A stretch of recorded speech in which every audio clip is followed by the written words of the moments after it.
Hello दोस्तों, हमारे YouTube channel में आप सभी का स्वागत है। तो दोस्तों, इस वीडियो में हम एचजी इंफ्रा इंजीनियरिंग स्टॉक को डिस्कस करने वाले हैं।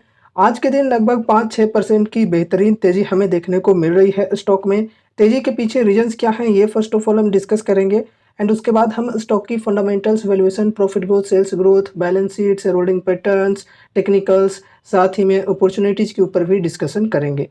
तो चलो वीडियो को स्टार्ट करते हैं। फर्स्ट ऑफ ऑल रीजन को समझते हैं। तो देखो गाइज, हमने आप सभी को कल ही इन्फॉर्म कर दिया था कि इस कंपनी को एक न्यू ऑर्डर रिसीव हुई है और इस ऑर्डर से रिलेटेड कल आफ्टर मार्केट क्लोजिंग कंपनी के द्वारा अनाउंसमेंट की गई थी। तो उसका इम्पैक्ट हमें आज के दिन देखने को मिला है स्टॉक प्राइस में। देखो, ऑर्डर किन के द्वारा मिली है, तो सेंट्रल रेलवे के द्वारा मिली है। किस काम के लिए, देखो, construction of new BG line between Dhule to Nardana, section of central railway on engineering and procurement EPC mode. तो बेसिकली ये प्रोजेक्ट मिली है कंपनी को एंड प्रोजेक्ट की कॉस्ट की अगर हम बात करें तो 716.11 करोड़ की कॉस्ट है। चलो ठीक है। कंस्ट्रक्शन पीरियड की बात करें तो 30 मंथ्स बताई जा रही है।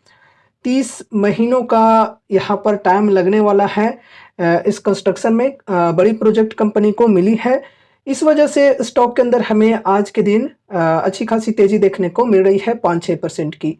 अब चलो हम स्टॉक को डिस्कस करते हैं कि कैसी स्टॉक है ये।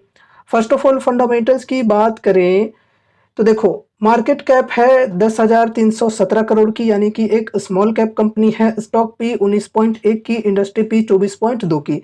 तो इंडस्ट्री पी के मुकाबले में स्टॉक की पी कम है, चलो ठीक है। पीजी रेशियो भी यहाँ पर हमें कम ही देखने को मिल रही है, 0.58 की, चलो ठीक है। आरओसी 24.1%, आरओई भी 24.1%, चलो बढ़िया है। फिर प्रमोटर्स होल्डिंग की बात करें तो 74.5%, प्लेज परसेंटेज 0 है, बढ़िया है। फिर यहाँ पर करेंट प्राइस 1583 की, 52 वीक हाई 1880 और लो है 805 की। बुक वैल्यू 377 रुपए की, डेप्ट है 1513 करोड़ की और डेप्ट टू इक्विटी 0.62 की। चलो ठीक है। डेप्ट भी कुछ खास नहीं है कंपनी के अंदर और डेप्ट टू इक्विटी भी हमें बढ़िया देखने को मिल रही है फिलहाल। फिर फ्री कैश फ्लो की बात करें तो ये माइनस में देखने को मिल रही है, -344 करोड़। डिविडेंड पेड 0.1% की। फिर फेस वैल्यू 10 रुपए की। ईपीएस है 84.5 रुपए की। ओवरऑल फंडामेंटल्स की बात करें तो फंडामेंटल्स कंपनी की बढ़िया है, वैल्यूएशन भी ठीक है। अब यहाँ पर हम प्रॉफिट एंड लॉस स्टेटमेंट को डिस्कस करते हैं। तो देखो, यहाँ पर हम सेल्स की बात करें तो सेल्स के अंदर हमें बढ़िया कंसिस्टेंसी देखने को मिल जाती है पिछले कुछ सालों में। देख सकते हो 3751 करोड़, 4622 करोड़, 5378 और फिर टीटीएम में 5555 करोड़। उसके बाद यहाँ पर ओपीएम की अगर हम बात करें तो ओपीएम चलो ठीक है, मेंटेन करके कंपनी चल रही है। एंड उसके बाद यहाँ पर नेट प्रॉफिट की बात करें तो नेट प्रॉफिट के अंदर भी हमें कंसिस्टेंसी देखने को मिल रही है, ठीक है। एंड उसके बाद यहाँ पर ईपीएस की बात करें तो ईपीएस के अंदर भी कंसिस्टेंसी देखने को मिल रही है। कंसिस्टेंसी के साथ ग्रोथ हमें देखने को मिल रही है। कंपनी की सेल्स की बात करें, प्रॉफिट की बात करें, ईपीएस की बात करें, इन सभी चीज़ों के अंदर हमें बढ़िया कंसिस्टेंसी के साथ ग्रोथ देखने को मिल रही है। अब चलो यहाँ पर हम compounded sales growth and profit growth को डिस्कस करते हैं। First of all sales growth की बात करें तो लास्ट 5 ईयर्स एंड 3 ईयर्स में डबल डिजिट के साथ में और 20% प्लस की मिल रही है, चलो बढ़िया है। अगर हम टीटीएम की बात करें तो टीटीएम में भी डबल डिजिट में है, लेकिन परसेंटेज कुछ खास नहीं है। अब ऐसा नहीं है कि मुझे कुछ खास नहीं लग रही है ये परसेंटेज तो आपको भी नहीं लगेगी, हो सके तो आपको ये परसेंटेज भी बढ़िया लगे। लेकिन पर्सनली अगर मैं अपनी बताऊं तो मेरी स्ट्रेटेजी ये होती है कि मैं जब भी कोई स्मॉल या फिर मिड कैप्स में इन्वेस्टमेंट करता हूं तो उस कंपनी की sales and profit growth at least मैं एक्सपेक्ट करके चलता हूं कि 20 to 25% की देखने को मुझे मिले।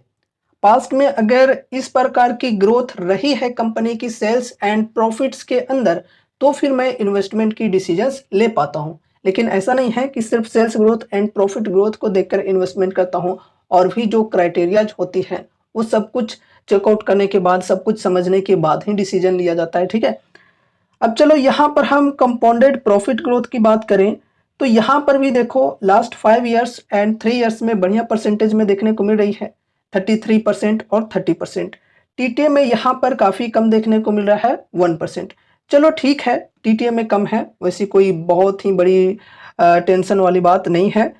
फिर यहाँ पर स्टॉक प्राइस सीएजीआर को डिस्कस करते हैं। तो यहाँ पर देखो बढ़िया देखने को मिल रही है परसेंटेज। अगर हम पास्ट 5 ईयर्स की बात करें तो पास्ट 5 ईयर्स में 51% की सीएजीआर से स्टॉक का प्राइस बढ़ा है, और पास्ट 3 ईयर्स में 35% के सीएजीआर से, फिर 1 ईयर में 55% के सीएजीआर से। उसके बाद रिटर्न ऑन इक्विटी की बात की जाए तो यहाँ भी बढ़िया परसेंटेज में हमें देखने को मिल रही है। चलो ठीक है, बैलेंस शीट को डिस्कस करते हैं। तो first of all cash reserve की यहाँ पर हम बात करें तो देखो कैश रिजर्व कंपनी की कंटिन्यूअसली बढ़ रही है, और फिलहाल कैश रिजर्व है कंपनी के पास 2390 करोड़ की। अगर यहाँ पर हम कैश रिजर्व की तुलना में बोरोइंग्स की बात करें तो बोरोइंग्स कम है, 1513 करोड़ की फिलहाल बोरोइंग्स है। तो कैश रिजर्व की तुलना में बोरोइंग्स कम है, चलो ठीक है। अब यहाँ पर टोटल एसेट्स की बात करें तो कंपनी के पास टोटल एसेट्स हैं 5403 करोड़ के फिलहाल। देख सकते हो यहाँ पर एसेट्स जो हैं वो कंपनी की लगातार बढ़ी हैं। चलो ठीक है, अब यहाँ पर हम शेयर होल्डिंग पैटर्न को डिस्कस करते हैं। फर्स्ट ऑफ ऑल यहाँ पर प्रोमोटर्स की बात करें तो प्रोमोटर्स की जो होल्डिंग है ये काफ़ी टाइम से स्टेबल हमें देखने को मिल रहे हैं, लगभग 74.5% की। अगर हम एफआईआईज की बात करें तो एफआईआईज के द्वारा लगातार खरीदारी हो रही है, और फिलहाल 2.10% पर है एफआईआईज की होल्डिंग। फिर चलो यहाँ पर डीआईएच को डिस्कस करते हैं। तो डीआईएच के द्वारा इस बार यानी कि जून 2024 में ट्रिम हुई है हल्की सी, 12.5% से घटकर 12.13% हो चुकी है। अगर हम पब्लिक की बात करें तो देखो पब्लिक की स्टेबल हमें देखने को मिल रही है, 11.3% थी जो कि मार्च 2024 में थी, जून 2024 में भी वही चीज़ें हमें देखने को मिल रही है। ओवरऑल यहाँ पर हम शेयर होल्डिंग पैटर्न की बात करें तो शेयर होल्डिंग पैटर्न भी चलो ठीक है। इंस्टीट्यूशंस की अच्छी इंटरेस्ट हमें देखने को मिल रही है स्टॉक के अंदर, ठीक है। प्रोमोटर्स की भी होल्डिंग्स बढ़िया हैं। अब चलो यहाँ पर हम ओवरऑल कंपनी की बात करें तो यार कंपनी बढ़िया है, फंडामेंटल्स भी बढ़िया है, वैल्यूएशन भी फिलहाल ठीक देखने को मिल रही है। सेल्स ग्रोथ प्रॉफिट ग्रोथ के अंदर कंसिस्टेंसी देखने को मिल रही है। Sales growth and profit growth की जो परसेंटेज है वो भी बढ़िया है। बैलेंस शीट भी चलो ठीक है। शेयर होल्डिंग पैटर्न के अंदर भी हमें अच्छी चीज़ें देखने को मिल रही है। तो ओवरऑल कंपनी बढ़िया है। लेकिन दोस्तों एक मोस्ट इंपॉर्टेंट बात कि यहाँ पर जो भी चीज़ें हम डिस्कस कर रहे हैं वो सिर्फ और सिर्फ एजुकेशनल पर्पज से कर रहे हैं।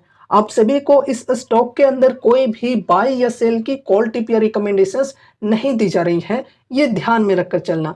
इसलिए इस वीडियो को देखने के बाद अगर आपको कुछ भी इंटरेस्ट लगता है तो फिर आपको अपनी भी कुछ स्टडी एनालिसिस करनी है, या फिर अगर आपके फाइनेंशियल एडवाइजर्स हैं तो उनसे एक बार कंसल्ट जरूर से करना है, एंड उसके बाद ही कोई डिसीजंस लेने चाहिए। अब देखो एक चीज़ और, अगर आपकी किसी स्टॉक पर स्टडी होती है, एनालिसिस होती है, तो फिर आपको उस स्टॉक के ऊपर ट्रस्ट बन पाएगा, कॉन्फिडेंस बिल्डअप होगा, और तब जाकर उस स्टॉक को आप लॉन्ग टर्म के लिए होल्ड कर पाओगे। सिर्फ दूसरों के कहे सुने में आकर अगर आप कोई स्टॉक के अंदर इन्वेस्टमेंट करते हो तो इन्वेस्ट तो कर दोगे, लेकिन लॉन्ग टर्म के लिए होल्ड करना काफ़ी ज़्यादा मुश्किल हो जाएगा। लॉन्ग टर्म के लिए आप उसे होल्ड कर ही नहीं पाओगे। ये चीज़ें समझनी ज़रूरी है। इसलिए कॉन्फिडेंस एंड ट्रस्ट के लिए खुद की स्टडी, खुद की एनालिसिस बहुत ज़्यादा ज़रूरी है, ठीक है। अब चलो यहाँ पर हम टेक्निकल्स को डिस्कस करते हैं। तो फर्स्ट ऑफ ऑल यहाँ पर हम अपॉर्चुनिटीज़ की बात करें तो 52 वीक हाई के लेवल से करेंट प्राइस जो कि 1585 के अप्रोक्स है, यहाँ तक के डिस्काउंट की बात करें तो लगभग 15-16% की डिस्काउंट अवेलेबल है, और वैल्यूएशन भी ठीक है फिलहाल। तो अगर किन्हीं को ये डिस्काउंट पसंद है तो वो यहाँ पर इन्वेस्टमेंट की शुरुआत कर सकते हैं, छोटी सी अमाउंट के साथ एसआईपी स्टार्ट कर सकते हैं। बल्क में बाइंग के लिए बिल्कुल भी नहीं, ठीक है, क्योंकि बल्क में बाइंग करना यहाँ पर काफ़ी रिस्की हो सकता है। तो छोटी सी अमाउंट के साथ इन्वेस्टमेंट की शुरुआत कर सकते हैं, एसआईपीज की शुरुआत कर सकते हैं। फिर अगर गिरावटें कंटिन्यू रही स्टॉक में तो फिर हर 5 से 10% की डिप पर एड ऑन करके भी चल सकते हैं। लेकिन हाँ, ध्यान में ये रखना है कि एड ऑन करने के चक्कर में ऐसा ना हो कि अपने पोर्टफोलियो का एक बहुत ही बड़ा वेटेज सिर्फ इस एक स्टॉक के अंदर दे दिया। ऐसे में रिस्क काफ़ी ज़्यादा बढ़ सकती है। तो इसलिए सोच समझकर लिमिटेड वेटेज के साथ ही चलना चाहिए, क्योंकि ये एक high risky high rewarding type की कंपनी है। अब देखो पर्सनली अगर मैं अपनी बताऊं कि अगर मुझे इन्वेस्टमेंट करना होता है इस स्टॉक के अंदर तो मैं क्या करता। तो देखो पर्सनली मुझे ये डिस्काउंट कुछ खास नहीं लगती है स्मॉल कैप्स के अंदर।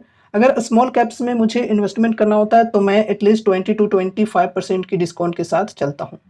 इतने डिस्काउंट्स अगर मिलती हैं स्मॉल कैप्स के अंदर तो फिर मैं इन्वेस्टमेंट की शुरुआत करता हूँ। फिर गिरावटें कंटिन्यू रहती हैं तो हर 5 से 10% की डिप पर एड ऑन करके चलता हूँ, ठीक है। अब दोस्तों यहाँ पर सपोर्ट एंड रेजिस्टेंस के लेवल्स को डिस्कस करते हैं। तो देखो रेजिस्टेंस है फिलहाल 1587 की एंड उसके बाद है 1642 की, फिर 1800 की। सपोर्ट की बात करें तो सपोर्ट है यहाँ पर 1442 की, फिर 1229 की। तो ये सपोर्ट एंड रेजिस्टेंस के लेवल्स को ध्यान में रखकर चलना है। तो दोस्तों ये रही हमारी आज की वीडियो। उम्मीद है कि इस वीडियो के माध्यम से आपको कुछ यूजफुल इन्फॉर्मेशंस मिले होंगे। तो वीडियो को लाइक करके चैनल को सब्सक्राइब कर देना और मिलते हैं अगले नए वीडियोज के साथ। तब तक के लिए बाय बाय।